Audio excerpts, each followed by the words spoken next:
Buenas tardes, quien les presenta Adriana Patricia García Henao. En esta ocasión hablaremos de la escuela y las falencias que se han venido presentando con el transcurrir de los años al interior de ella. Para ello se responderá a la siguiente pregunta: ¿de qué manera se entiende la escuela después de ver el video y leer el artículo? Puntos a tener en cuenta son la desescolarización de la escuela, la emergencia y el caos, los buenos y malos profesores y la cartografía del territorio. Estos 4 puntos son los que vamos a tener en cuenta. ¿Qué pasa con la escuela? Los procesamientos conscientes solo tienen lugar en el escenario de un profesor que es muy inquieto.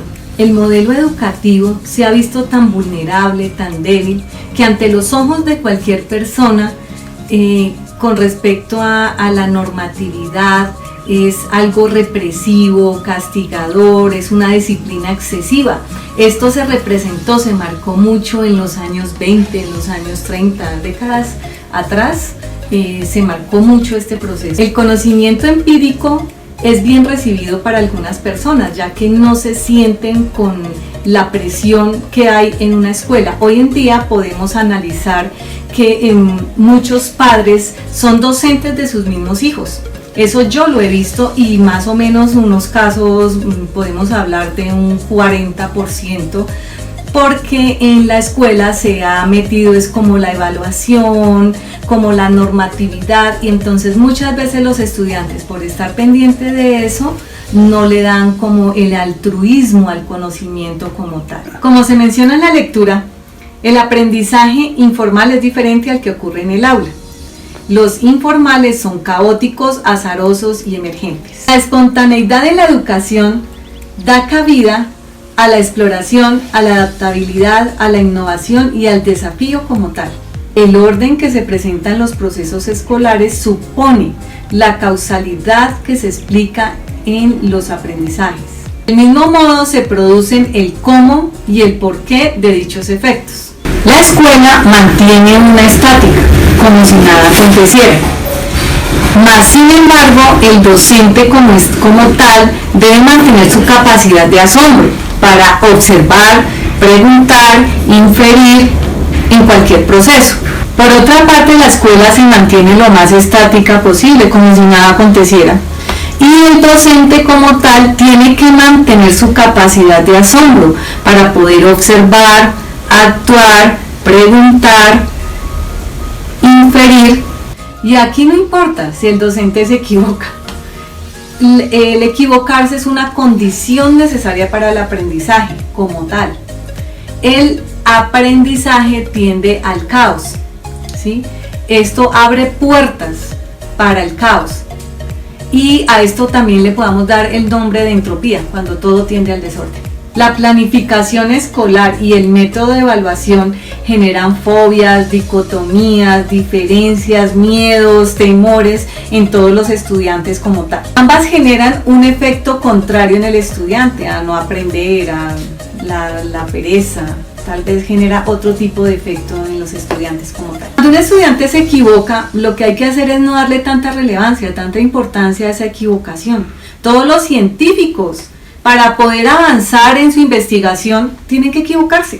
Eso es la ley de la vida. Uno de los principios como docentes, que es primordial, es optimizar lo bueno y olvidarse de aquello que no hace bien. He evidenciado por experiencia propia cómo los niños en situaciones informales se muestran bastante interesados en este proceso, pues en el proceso de aprender. Se concentran, es algo muy nuevo y emergente para ellos. Se involucran con facilidad, de cierta manera, y clasifican esta información de una forma diferente a la escuela. De esta manera ellos se convierten o hacen un proceso holístico genuino. Ahora hablemos de algunos puntos, por ejemplo, pues que se mencionan en las lecturas. A mí me hace cambiar el pensamiento acerca de la escuela, que es evidente tanto en Latinoamérica como en el mundo y aquí en Colombia, ¿sí? Es acerca de la invisibilidad de los buenos docentes.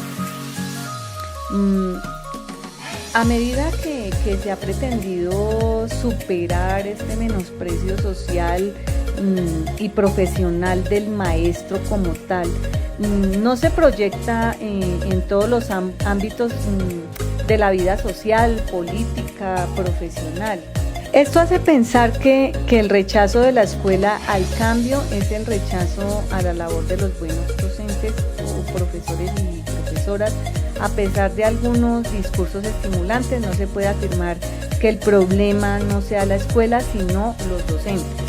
Porque es verdad que en algunos maestros no hacen bien su labor, pero es una situación que se da en varios lugares, en diferentes contextos, es decir, no es replicable porque es contextual. Actualmente definir la escuela se convierte en algo fácil, un claustro o espacio escolar limitada o la temporalidad cronológica, obsesión con la uniformidad de conocimiento, vestimenta, programas, enseñanza, entre otras.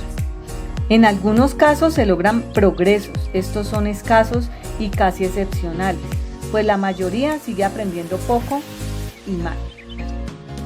La nueva cartografía debe recoger estas características sin temor, pues todo el caos tiende inevitablemente al orden emergente, cambiante, dinámico y romper estos paradigmas. La escuela debe reformarse en cuanto a su metodología.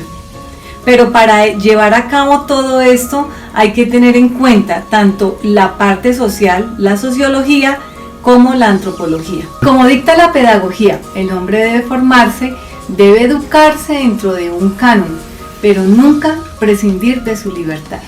El hombre debe investigar muchísimo para saber en qué se falla, pero para llevar a cabo esa escuela es necesario pasar de generación en generación y poder construir todo este proceso. Muchas gracias, hasta pronto.